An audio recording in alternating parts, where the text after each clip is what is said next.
নমস্কার বন্ধুরা, কেমন আছেন সবাই? আশা করি সবাই খুব ভালো আছেন। রোজকার মেনু চ্যানেলে আপনাদের অনেক অনেক স্বাগত জানাই এবং ভিডিওটি স্কিপ না করে সম্পূর্ণ দেখার অনুরোধ রইল। ডিমের কারি আমরা প্রায় একই রকমভাবে খেয়ে থাকি। একই রকম ডিমের কারি খেতে প্রায় যেন বোর লাগে, তাই আজ একদম অন্য রকমভাবে ডিমের কারি বানালাম। আমি এখানে 3টে ডিম আগে থেকে সেদ্ধ করে নিয়েছি। কড়াই বসিয়ে দিয়েছি, এর মধ্যে দিয়ে দিচ্ছি সরষের তেল।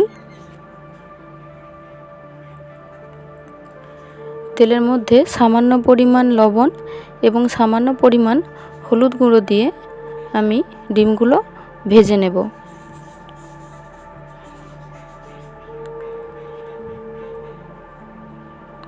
মিডিয়াম আঁচে আমি ডিমগুলো লাল লালভাবে ভেজে নিচ্ছি।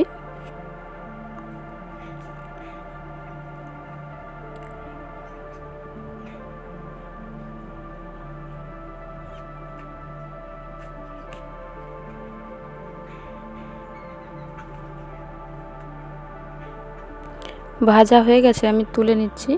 এরপর আমি ওই তেলের মধ্যেই একটা মাঝারি সাইজের পেঁয়াজ, 4 কোয়া রসুন এবং 1 টুকরো আদা বেটে নিয়েছিলাম, তেলের মধ্যে দিয়ে খুব ভালো করে আমি কষিয়ে নিচ্ছি।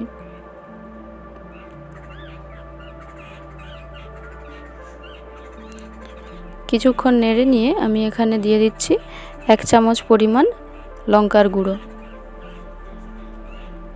এবং হাফ চামচ পরিমাণ হলুদ গুঁড়ো, পরিমাণ মতো লবণ দিয়ে আরও কিছুক্ষণ আমি মশলাটা কষিয়ে নিচ্ছি।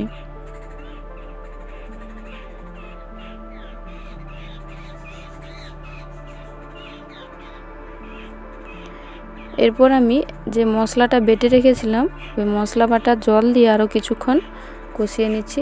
দেখুন মশলা থেকে তেল ছেড়ে গেছে। এরপর আমি 1 চামচ সাদা তিল এবং 1 চামচ পোস্ত বাটা আমি এখানে অ্যাড করে দিচ্ছি, দিয়ে আরও কিছুক্ষণ আমি মশলার সাথে এগুলো ভালোভাবে কষিয়ে নিচ্ছি।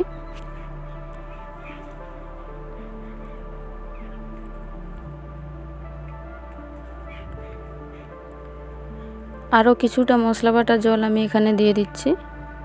একদম মিডিয়াম আঁচে আমি মশলাটা ভালো করে কষিয়ে নেব।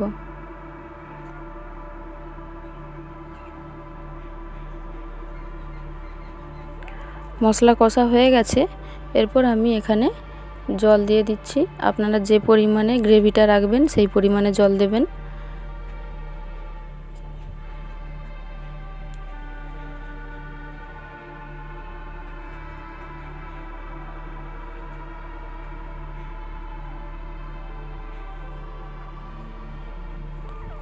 মশলা ফুটে গেছে, এরপর আমি এখানে দিয়ে দিচ্ছি ভেজে রাখা ডিমগুলো। এগুলো দিয়ে আমি আরও কিছুক্ষণ ফুটিয়ে নেব।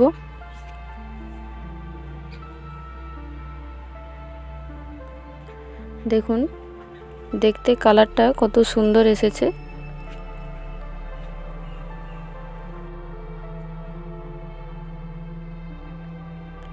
খেতেও খুব সুস্বাদু হয়। এরপর আমি নামিয়ে নিয়েছি, নিয়ে আমি 2টো চেরা কাঁচা লঙ্কা উপর থেকে দিয়ে দিয়েছি। আপনারা অবশ্যই একবার বাড়িতে ট্রাই করে দেখবেন, একদম অন্যরকম স্বাদের। অবশ্যই কেমন লাগলো ভিডিওটি অবশ্যই কমেন্টে জানাবেন এবং অনেক বেশি বেশি করে চ্যানেলটি শেয়ার করবেন। আপনাদের সাপোর্ট ছাড়া আমি সত্যিই এগোতে পারবো না।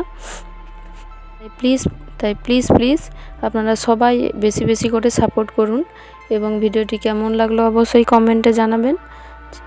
ভিডিওটি ভালো লাগলে একটি লাইক করে চ্যানেলটি সাবস্ক্রাইব করে দেবেন এবং পাশে থাকা বেল আইকনটি অন করে দেবেন, যাতে আমি কোনো ভিডিও ছাড়লে আপনাদের কাছে নোটিফিকেশান চলে যায়। সবাই ভালো থাকবেন, সুস্থ থাকবেন। দেখা হবে পরের একটি ভিডিওতে।